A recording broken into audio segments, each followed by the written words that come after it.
Coming to the hypertrophic obstructive cardiomyopathy. So it is the most common cause. The cause is the autosomal dominant mutation of the beta myosin heavy chain 7. Okay, so now that leads to a symmetrical septal hypertrophy, leading hypertrophy near the left ventricular outflow tract. Okay, now that leads to subvalvular arrest. Okay, so it causing the left increase in the left ventricular force of contraction, which leads to increased systolic function, and then it decreases diastolic function. Then there is the symptoms such as dyspnea, syncope, angina. Dyspnea, syncope, and angina. Dyspnea is due to the increased left atrial pressure. Syncope is due to the fixed cardiac output during exercise, and the angina, which is due to increased left ventricular workload. Now this leads to ventricular arrhythmia, sudden cardiac ventricular arrhythmia leading to sudden cardiac death if less than 1 hour of symptoms. And then most common cause of sudden cardiac death in young is the HOCM, that is hypertrophic obstructive cardiomyopathy. And the sign here you will find a bisference and that is pointed finger. Okay, this kind of thing you can find there.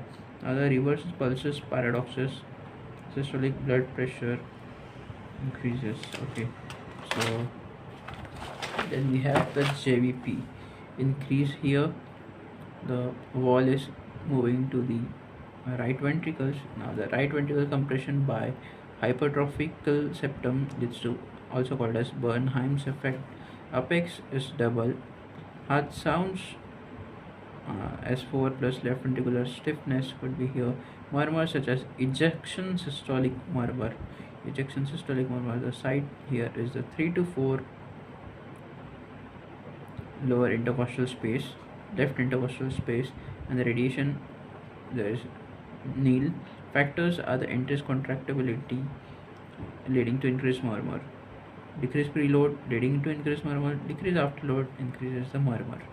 And investigations such as ECG will find a left ventricular hypertrophy sign, giant decrease in T waves, a typical hypertrophy which is called as Yamaguchi syndrome.